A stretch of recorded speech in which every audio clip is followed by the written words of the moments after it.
Greetings and hello. This is Dr. Gregory Price. I'm going to be talking with you a little bit about topic development. So in this segment, we're going to discuss topic development. If you're like me and you have a lot of different interests, well, you may not have any trouble finding a topic for your dissertation, which is great news. Finding a topic and a topic that you will want to continue to research is an important consideration in your doctoral journey.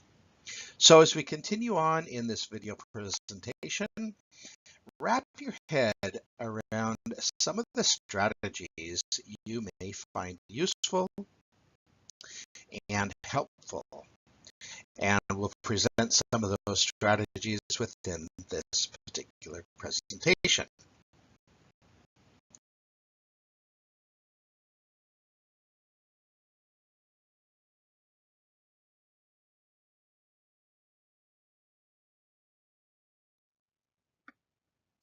All right, for slide 2, we're going to cover the goals for the session. And what we're going to be covering are the 4 topics that you see on the screen, the 4 bullet points. The first one being an understanding the importance of identifying a researchable topic. The second one is to discuss, is that we're going to be discussing examples of possible topics. The third bullet point is that we're going to discover ways to identify a topic that you can develop. And the fourth bullet point is, well, we're going to help you to, we're going to provide you actually with a couple of tools that can really help you refine and define your topic and bring it down into a researchable area for your dissertation. So now on slide 3, you may ask the question, really, do I really have to pick a topic? Yes, the answer to the question is yes. What we're doing in the doctoral program is we're teaching you to become a researcher.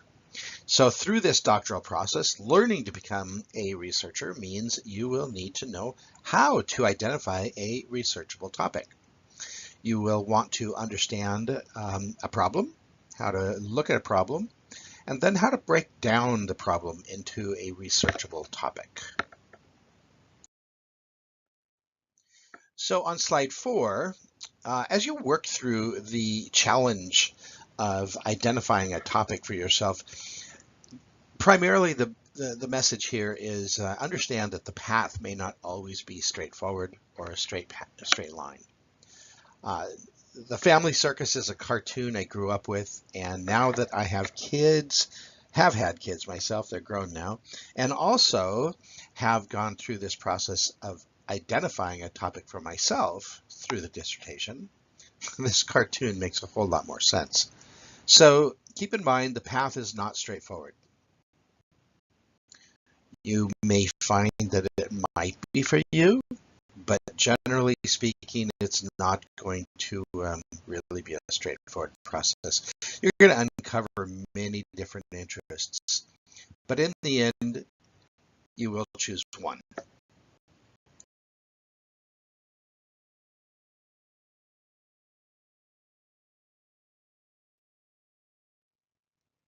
So finding a topic can be easy, and going through the process does not need to look like the cartoon I just illustrated.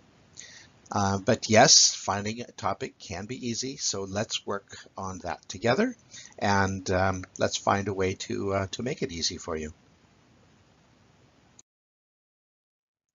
So on slide 6, the main message that comes to my mind is inspiration. There are many places to find inspiration for yourself. So to kind of go through this process of identifying a topic for yourself, you want to maybe first seek out and self-discover your own interests. As you think about these different interests, talk these through with those that are close to you. See how they feel, see what others think about them. Maybe they have different suggestions that might help you even narrow the topic down. You can also talk with faculty and the librarians here at City University. Now, what I do in my classes that I teach is this usually happens in the discussion boards. And I let students know that something that they may have written or, some topic that they've actually chosen to answer a prompt could be an interesting topic for them. They sound like, as they have worked through the process of developing their formative assessment in the discussion boards, this may sound like an interesting topic. And so I let them know that this is a dissertation-worthy topic. And this helps them to understand what a dissertation-worthy topic looks like. Other options that you could go through is to go to the CityU website, the library, and look through the ProQuest database. Here you can find dissertations that others have done, and maybe what you'll do is read through these and find topics that may be of interest to you, and then you go down the path of really narrowing that topic down. Professional journals could be another good source. And once you start doing all this, you're going to find a good topic. It's just a matter of starting that process. So another really good way to identify a topic is done while you're in your coursework. As you're working through the discussion boards and the summative assessments, those kinds of things, I would recommend that you choose topics to answer the prompts that you're going to find of interest to you. And as you research those particular organizations or those topics or that kind of thing, consider if this is a topic that you'll want to pursue at a deeper level. The three suggestions on the slide pertain to how you might be able to go through developing your topic. I won't read those, but of course they're on the slide for you to read yourself. So those are just some suggestions for you.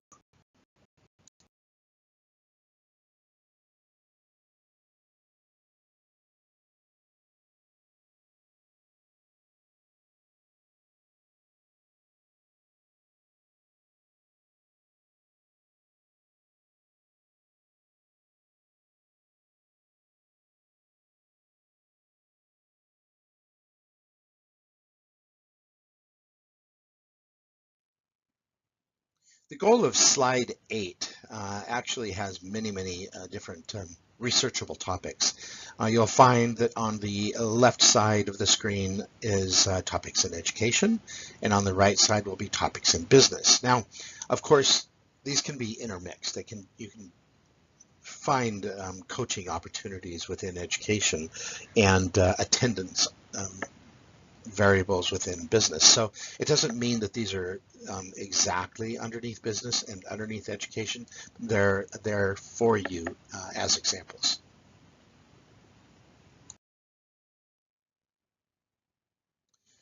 So let's just say you have found yourself a topic. Congratulations. What does that mean though? Does it mean that you're done? That that you're ready to move forward? Yeah, not exactly. There's other things that we have to do as well. So slide 10 talks about becoming familiar with the literature in the area of your topic. So as an analogy, think of real estate. Becoming successful is to have property in a great location. So location, location, location is the mantra in real estate. In a dissertation, the mantra is read, read, read. Know your topic inside and out. Okay, so now let's say again that you do have your topic area. We will now begin the process of narrowing down your topic into a researchable topic area. So look at the slide, look at the two images on the slide. On the left, you have a Venn diagram. Now this is a tool I've used in the past as it has helped me to research areas that were specific to my particular topic. In this particular example that you see on the screen, the three keywords is women, CEOs, and leadership. Now, I couldn't tell you what the problem statement is based on those three keywords, but I can research this area and try to find a gap within the literature. if this is, again, my area of interest.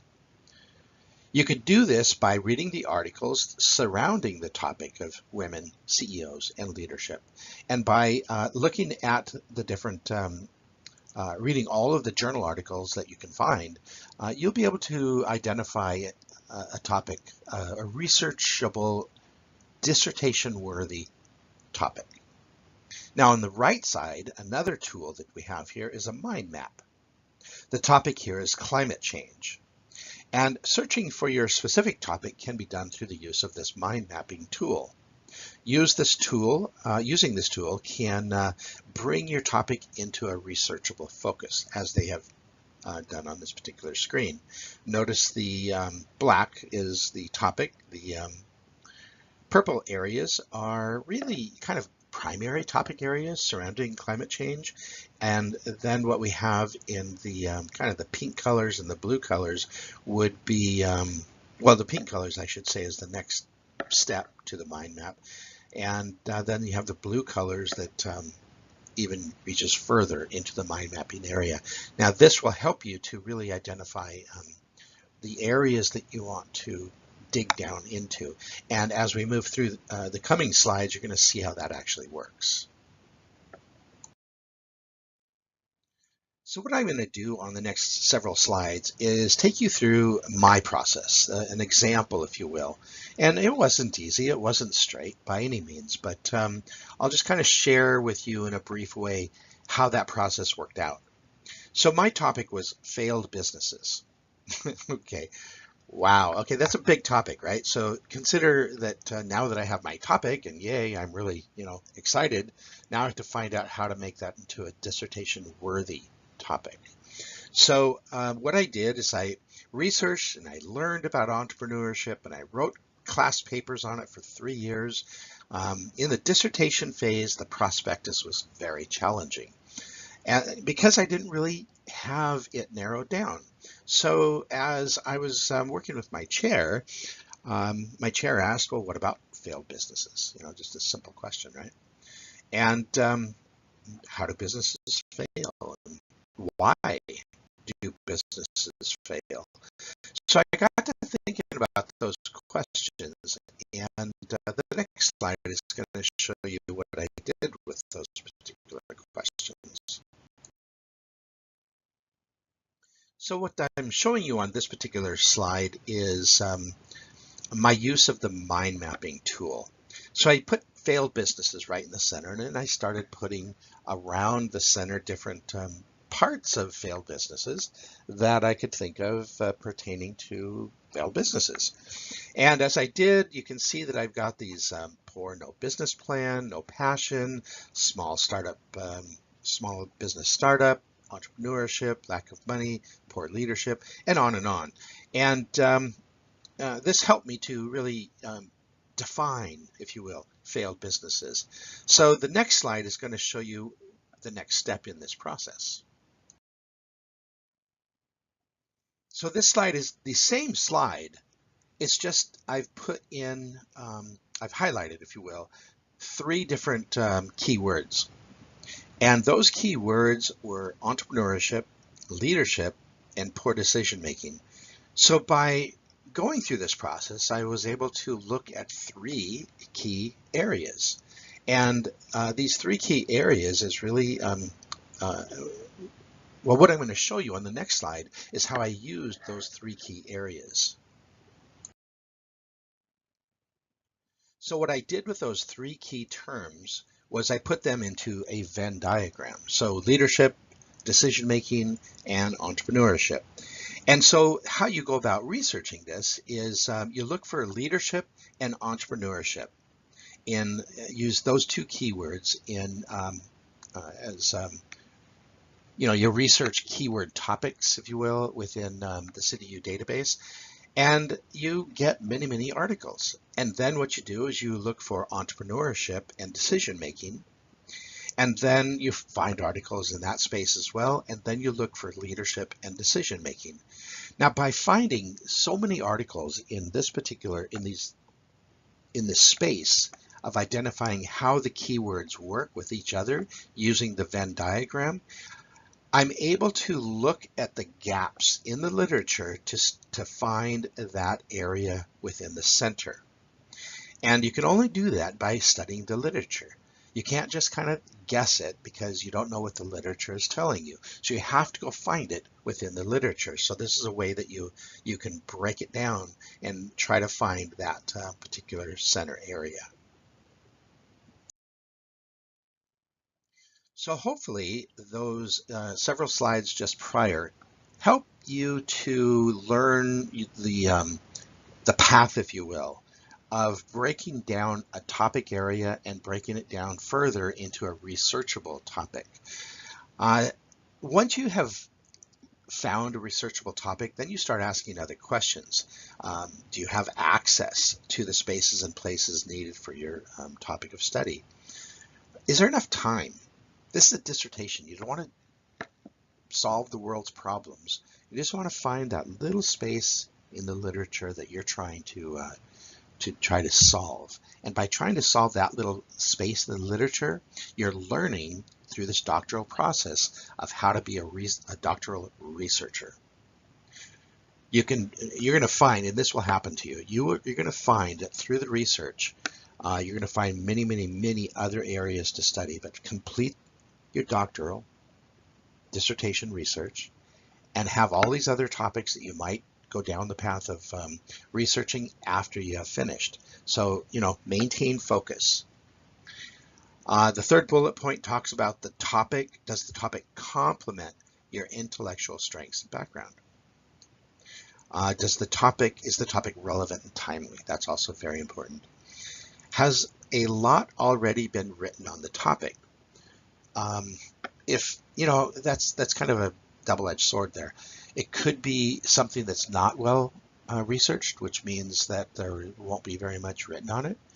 And you could find yourself down a path of doing some very heavy, research in grounded theory, for example. And also you have to ask yourself, can the topic actually be studied? And then finally, is the research topic an applied research topic? Okay, well, thank you. I hope that this was helpful to you, and best of luck with your residencies.